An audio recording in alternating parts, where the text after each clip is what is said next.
Today we have a repeat guest coming back, Jishnu Bhattacharjee from Nexus Venture Partners, a firm that I have been friends with for a very, very long time, and several of the partners have been here, over and over again.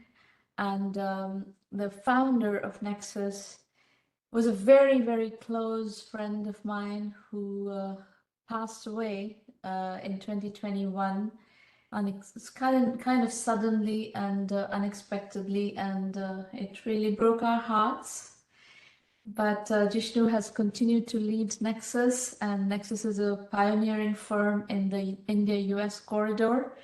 So we will talk today about what's happening in the AI investment world and what is Nexus's perspective, Jishnu's perspective on the AI investment thesis. Welcome, Jishnu. Welcome back. It's great to have you. Thank you, Sramana, for having me back.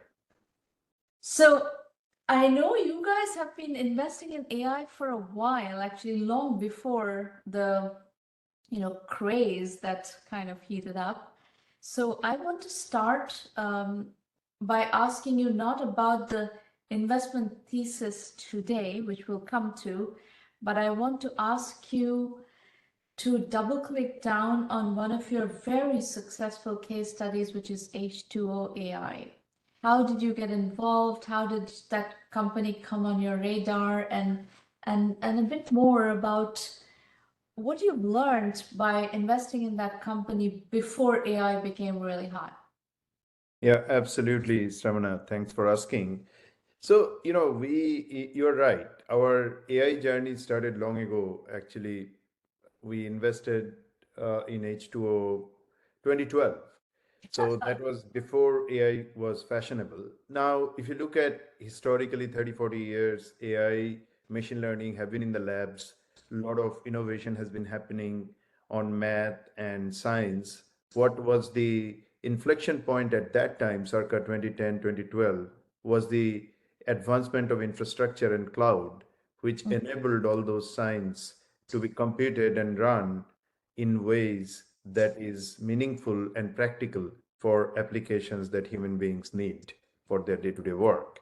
And H2O was one of the very early pioneers saying that I would like to bring in data science innovation and empower enterprises to make use of AI, not the academic labs or I would also say consumer technology companies like Google and Facebook at that time have started using, but the use cases were different. It was like, how do you find out cats and dogs from million images?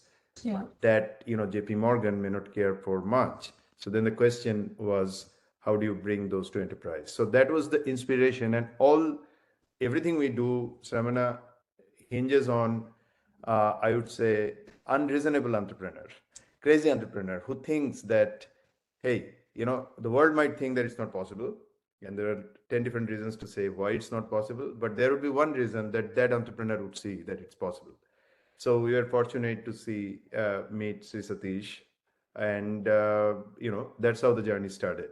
So I would say it was such an interesting window for us to see the evolution of AI, and now I will go back to talk more about H2O, but to tie the picture in last 12 years, over the last 3 years, AI has become real for many of us thanks to generative AI. At that time, I would say AI was more about predictive AI, which means AI was running more in the background. How do you recommend people something on what they should do, whether they're buying things or they are watching movies, or what would be the trend line for the businesses for the next 2-3 years, or what all unexpected events can happen, which can have disproportionate impact on what I am doing, how I'm running my business. So that was kind of how AI was being used for, I would say, pretty much a decade before ChatGPT happened. So that's how H2O went about doing. Now, one important thing that they have done from the beginning, I would say two things. One is, when a new thing is being introduced into the market, what is most important is how do you drive the trust and credibility and people thinking that even if you build something, how can I use it? And how do I know it will really yield results? Because you can promise whatever you promise. Yeah. So Sri took a path of open source. And the idea was that, hey, people haven't seen it before, so they should be able to try it out in some form and let that into the enterprise workflows and use cases, get that technology inside the enterprises without needing to talk about contracts or talk about what all things are what all commercial stuff would need to go in before even they can put their hand on the product and see what it can do for me. So I think that helped creating the market, I would say. And obviously, I'm glad you brought that up, Jishnu. I remember many years ago when Sandeep was on this show, Sandeep discussed your firm's open source strategy as a separate, focus area. And I think H2O is also interesting because it is in the confluence of both AI and open that is source. correct. That is correct. Very much true. Yeah, we have been fortunate to have backed by now 20 plus really successful open source companies, including an IPO. And what has especially open source becomes very helpful in situations when things are getting created, newer markets come up, newer use cases come up, newer technologies get adopted, because that's when people want to try out things. Now, of course, I am building a business. I can't, do charity saying that, okay, it's open source, you keep on using. I have to eventually figure out how I make money out of it. But the beauty is that what happens is if you can really build something which people start using and get value from, there will be many ways to say that how do you take part of that value, because obviously you are running it, you have to sustain it, you have to grow it. So that has been one of the core DNA of our firm, and that was also thanks to Naren, whom you mentioned about. He was on the board of Red Hat, and that's kind of like I mean, from 2007 when we were investing, from the very first year we have had open source investment because we kind of understood Yes. what all things it can do. Now, of course, open source wave has accelerated over the years. Actually, at that time there were not much examples of open source other than Red Hat, but now we had many IPOs, and it almost has come to a point that newer infrastructure things, newer technologies coming in, open source by and large remains a very important component, including this generation of AI that's going on, which I'll be happy to talk about. Yeah. So yeah, I mean, open source and AI, you're right. Like that Let was me the, synthesize this point for people who are listening. So the thing that we see in startups that are going the open source route, and this could be AI startups, could be non-AI startups, just open source startups. What is great is, people, especially developers with insights, put something out there in the open source realm and start getting usage. And then, by the time they go out for investment, there's a lot of history of usage often that has built up, and some of that has started to monetize, and there's a little bit of a monetization model that is starting to emerge. And even if it hasn't emerged yet, if there is substantial usage and value creation, there is a tried and true path of monetizing open source, commercial open source in a freemium mode. Basically, people start with free and then become premium. In general, I'm not a big fan of freemium, but in the open source case, it's a different story because you're starting with a tremendous number of leads. Usually, a lot of them are B2B customers. So you are, it's businesses building applications on top of open source. So it's not such a stretch to think about turning free projects into paid projects by applying the commercial open source principles like paid support, premium functionality, etc. And this is well understood in the investment community as well today, now that we have had a bit of this run. So that's what we are talking about here. And H2O AI went to market as an open source AI platform and has had a tremendous amount of success with that business model. So let's go back now to Jishnu, you, and talk about what is your current view of the world vis-a-vis AI, and where does open source play in that, as well as a subcategory of that discussion. But first, overarching discussion on what is the AI investment thesis from Nexus. Absolutely, Sramana. So we live we are living in a surreal time when the impression that at least in Silicon Valley, that the Silicon Valley world is driving is everything is being driven by AI. Everything will be changed by AI. Of course, like anything else in life, this statement is also nuanced. But what has happened is, I would say, over the last 2.5 years, when November 2022, when ChatGPT came in, that was, I think, a very, very kind of unprecedented inflection point. Why? Because that was the first time when people started appreciating what artificial intelligence is. Yeah. Because that was right on the face. It was not like what is happening, what is the trend line, or what is happening in the background, but it's like, okay, I need to write a poem for me, write an essay. Like first time people are seeing machine doing creative stuff. Yeah. So I think that definitely changed the trajectory in terms of appreciation of AI across the world. Yeah. And that is not limited to AI practitioners, that is not limited to people who are knowledgeable about these subjects, but rather anyone and everyone with a computer can now appreciate AI. So I think that was a phenomenal, monumental time. Now, what happened is actually very interesting. If you look at that time in 2022, big companies, OpenAI, Microsoft, Google, later Amazon followed suit, and few others, they started driving a narrative saying that, hey, look, this is great. We are building artificial intelligence at an unprecedented level that machines can do a lot of stuff. But for that, you need huge amount of money, huge amount of resources to be able to put up any such thing. They coined the term foundation models, that you have to depend on those kind of stuffs and don't even think of building. That you won't be able to do it if you don't have all these resources. Well, that's where open source came in a very, very big way. So if you look at what has happened, there has been big companies, there has been big models which were built using web data and all that, and that started inspiring people on what is possible. But then over the last 2.5, 3 years, tremendous progress has happened in the open source realm of generative AI.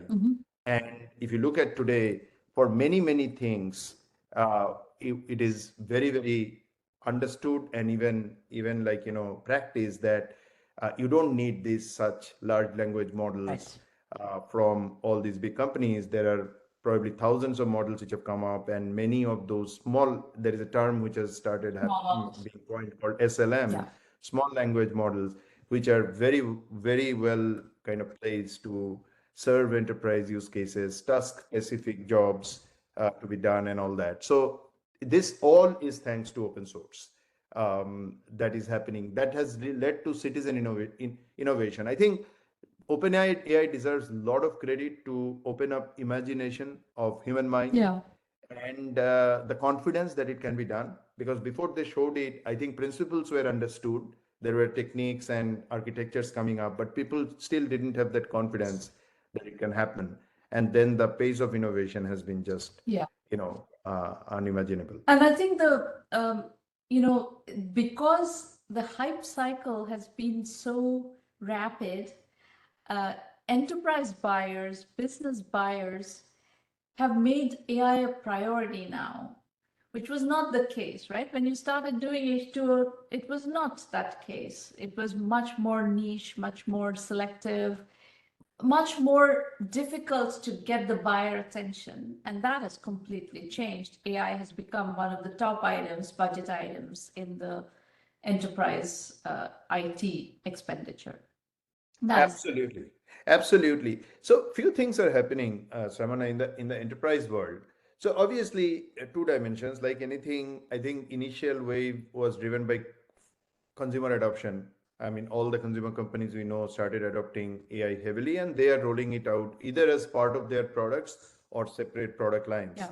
that consumers are getting a sense, and they are even subscribing today. Enterprises, I would say, like, there are some use cases which enterprises are seeing ROI from directly at this point, which is about, like, automating automation in software creation, lots happening around that world. And I would say automation of content creation, like automated content creation.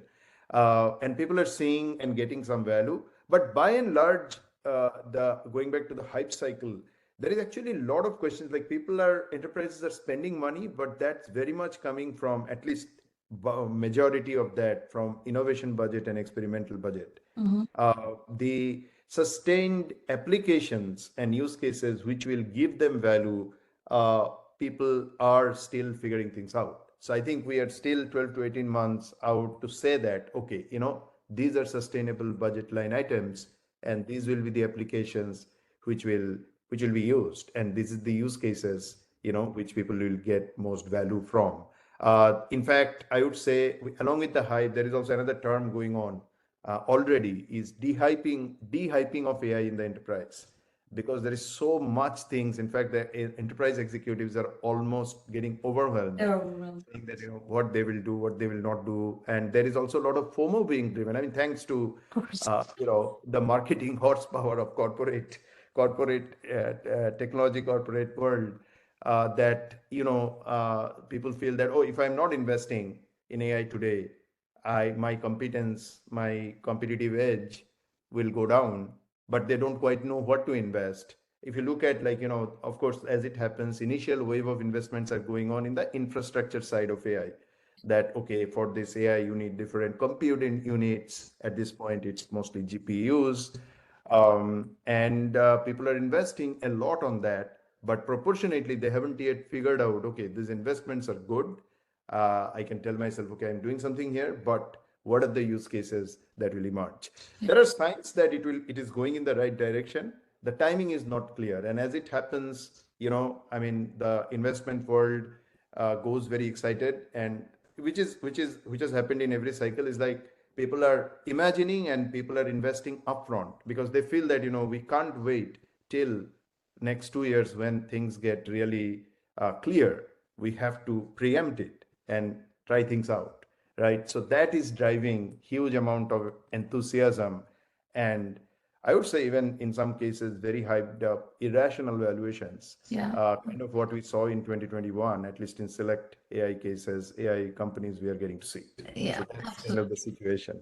So there's one other category I would add in the enterprise use cases that has some clarity, which is customer service, right? There is That the is ROI is very obvious, very, very easy to I was understand. going to say that because we have invested a couple of companies in that. Yeah. Um, So yeah, generative AI is a natural for, of course, there is the hallucination problem, but I think there are ways to mitigate that by training the system in domain specific, with domain specific constraints and so forth. So that's another category where things are more clear, but there is in the other use cases. So in fact, on that topic, there's actually a very good conversation we had last week in this same program about, there's obviously fear. There is FOMO, but there's also fear, actual fear of people losing their jobs on the ground inside of enterprises. People are afraid. So there is a tension that is going on between the AI startups or the AI companies who are building applications for enterprises, who are being used by large numbers of people inside the enterprise. But normally when a software company goes into an enterprise with a product, there's a lot of give and take, lots of input that comes and to refine the product, to make it better and so forth. And there's a tension right now is that these people who are using these products, if they train the product too much, they may lose their jobs. So that cycle has friction, that loop, has friction in there. I don't know if you have something to add to that point. Yeah, there is friction. So I would say, of course, it's happening in a very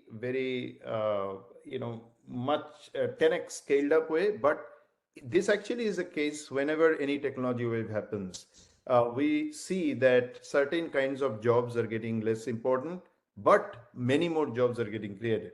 Like if you look at today, AI, I actually think that most of these AI systems which are getting adopted today, they are all, I would say, very good in exception handling and human in the loop intervention, not only for efficacy, but also to make the models better and all that.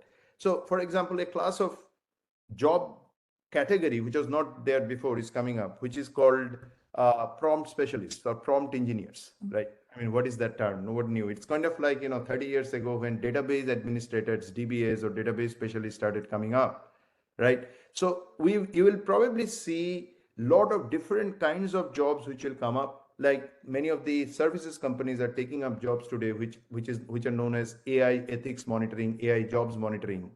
And I think we will be surprised on what kind of things people can do with AI. I think what will happen though, I'm sure about it, is in certain categories we will see shift of jobs happening. Like you mentioned about customer service, if the company can increase the efficiency to the level that they don't need that many agents before, they will obviously make those decisions. But I think the people who will get freed up from doing the regular basic question answering, they will get into at the judgment level, kind of like what some things which human judgment is still needed, and get you can't do by machines, right? So you will see those things, but in the short term there will be this shift.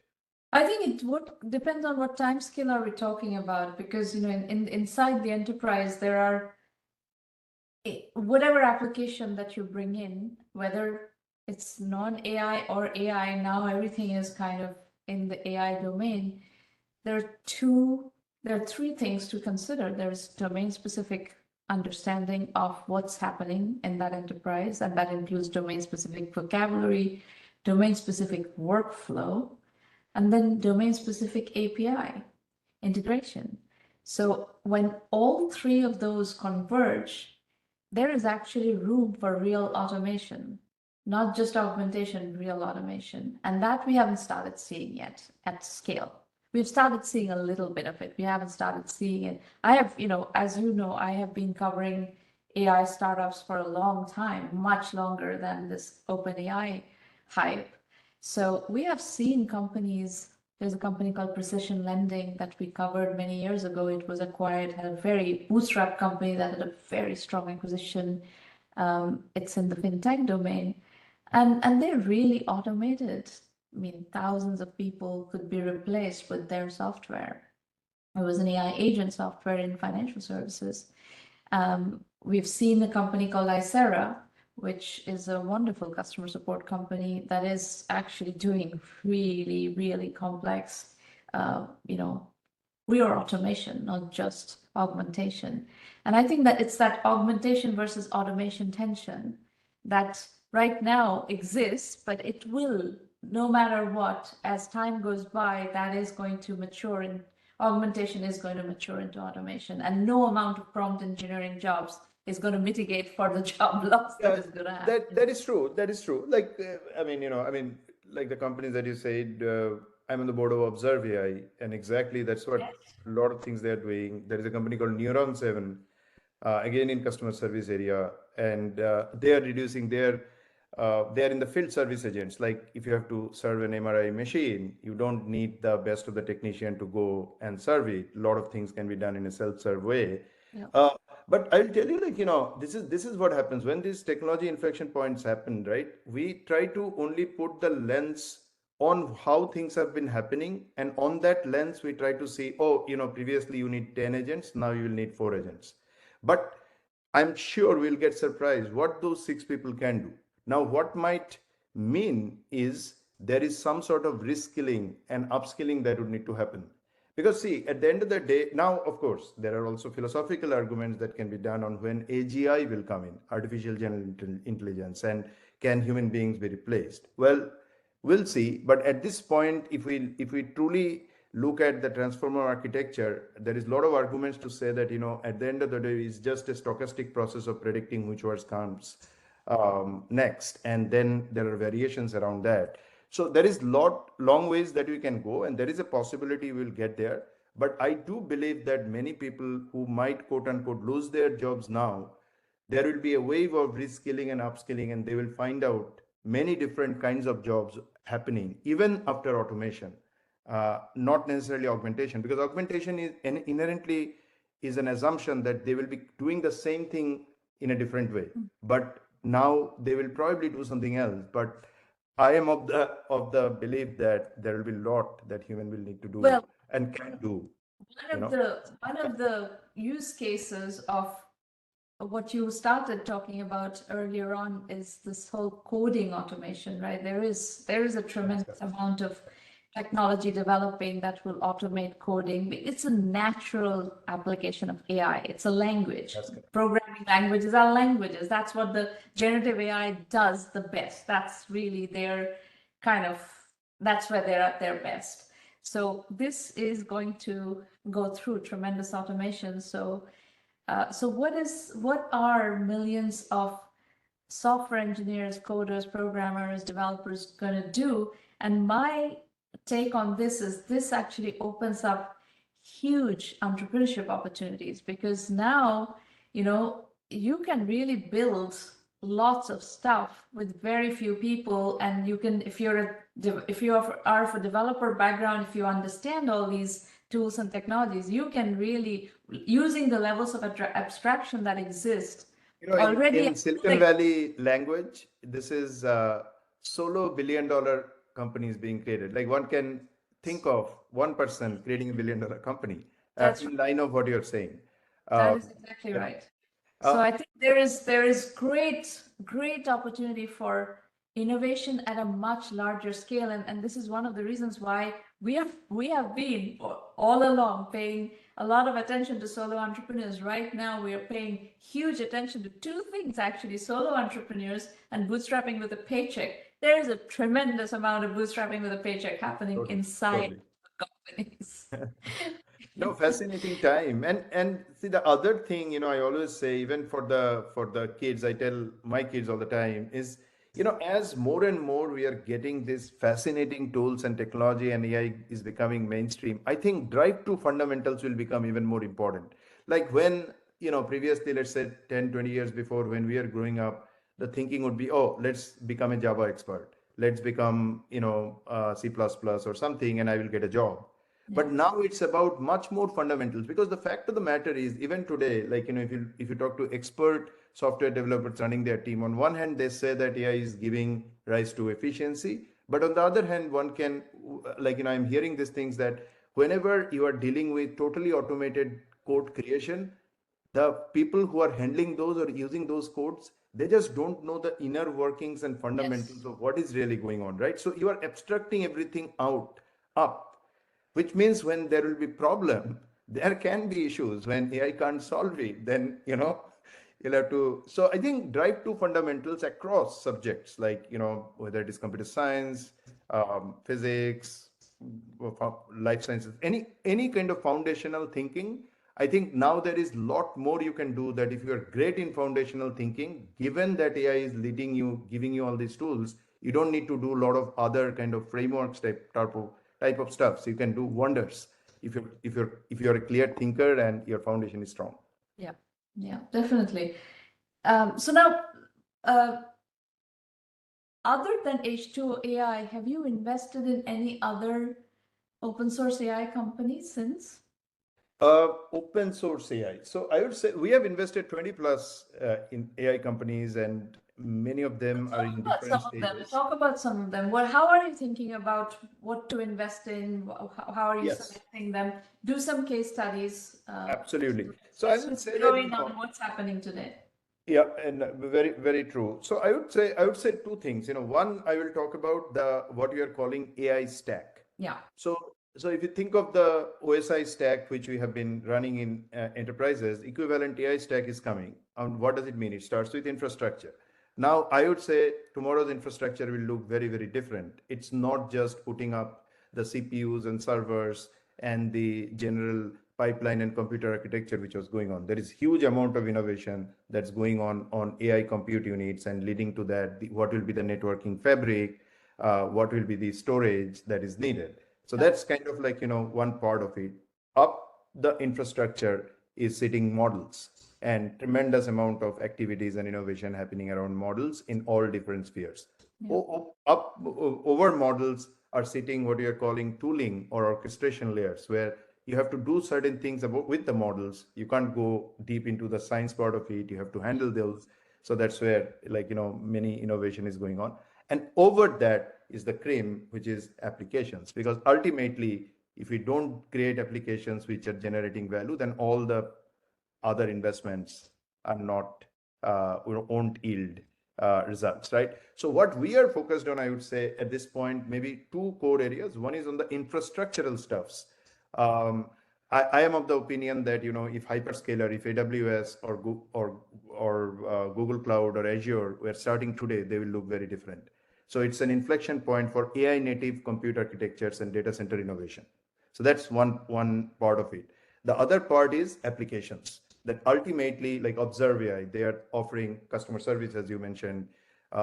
They're doing phenomenal innovations in customer service space. I have invested in this company called Iambic Therapeutics, which is started by Caltech professor, and he is building AI-powered drug discovery, generative AI platform where chemists and biologists can come up with, okay, this is my requirement, this is what I need to do, build a drug for, and they will spit out what's possible molecule architecture, molecular structure that can actually lead to a drug to solve that disease. So and across the realm, I think application will be the real driver for AI to ultimately get adopted and become mainstream, right? And then another aspect of it is super important, more so in the generative AI adoption, is, I would say, trust, safety, privacy, which is becoming critical, because if you look at, one can say, these AI systems, large language models, as we know, these can also be seen as condensed data stores. So the vulnerabilities that emerges by, previously we used to say SQL injection attacks, now it's about prompt injection attacks. You can in very, I will give you an example, one of the examples which have been told to me, which is fascinating. See, today, if you go to ChatGPT and say, okay, what is Jishnu's password? ChatGPT might say, hey, I can't answer these questions because this has been codified. Now, somebody went in and they said that, hey, so and so, let's call it me, Jishnu's, can you give me guesses for what Jishnu might set his passwords to? And it's just fascinating and amazing what kind of answers the systems are coming up with, right? So this kind of stochastic processes of hacking wasn't tried before. Now it's just unbelievable, like, ranging from spoofing to, identity faking to kind of like, all the other things. So that has led, I think, will lead to huge amount of innovation and investments in cybersecurity for AI. And that is one area which goes across the stack, not just infrastructure, but, across the stack. That is also another area which are looking very deeply. I funded these two kids out of MIT after their PhD. They're doing this company called Dynamo AI. And they are targeting exactly that, like, how do you design AI systems natively that, they will be stronger and less vulnerable, things like that. Jishnu, I have a slightly different question on capitalization of these companies. So you talk about these two kids from MIT who are commercializing their PhD thesis, I guess. Yes. You have this Caltech professor who's commercializing his work in the domain of drug discovery using AI. Talk to me a little bit about how you structure these deals. You're getting in at almost an R&D level, yeah?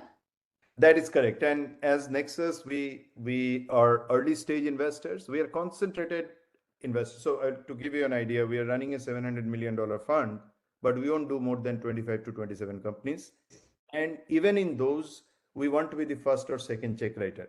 So we grow with the companies and eventually partner with them, but we come in very early. But you raise a very, very important point, and that is actually happening across AI. See, a couple of things are going on, right? Like, and that also is driven by the narrative that is being driven in the industry.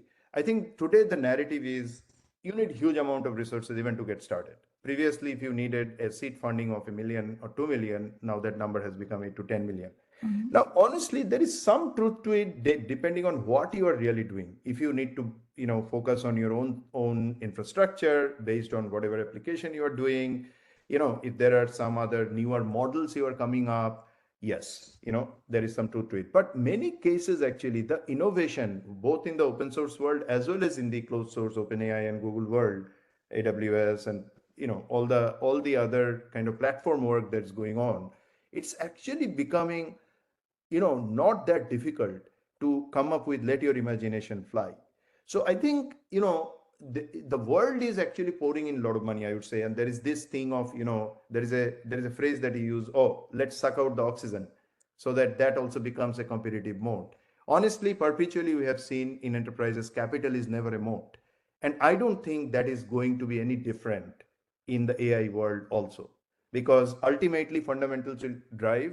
Ultimately, I mean, everybody is constrained with resources. Now you are just changing the scale. You're saying, okay, 2 million wasn't enough, let's go to 10 million. Tomorrow people will say 10 million isn't enough, what I'm going to do with it. So while there is a lot of investment being driven, I won't be surprised many of these investments may not turn out to be what it's expected to be done, because we are actually seeing again zero revenue companies getting valued at multi-billion dollars, because of this sense that, oh, you need huge amount of capital to do it. So I don't think so. Fundamentally, there might be some nuances. There will be some cases you can say you need probably a little bit more capital at certain stage of your company, but you can still do it very, very efficiently and very thoughtfully.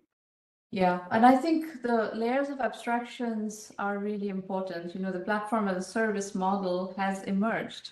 It's been around for a long time, and I think the AI era also seeing platforms as a service emerge, and you can build on top of platforms as a service very efficiently. The real intellectual property is not in the infrastructure, it is in the domain knowledge, in the case of drug discovery, in the domain knowledge of the biology and the life science aspect of it. In the case of your MIT PhDs, that's, in that domain specific cybersecurity knowledge. So it's not in those multiple stacks of infrastructure where the money should go. It should be using existing layers of infrastructure, and then you can build companies in a fairly capital efficient way. I just hate, as you know me for a long time, I hate this overcapitalization of companies and really developing bad habits. And then when revenue doesn't match up with the capitalization, companies basically implode.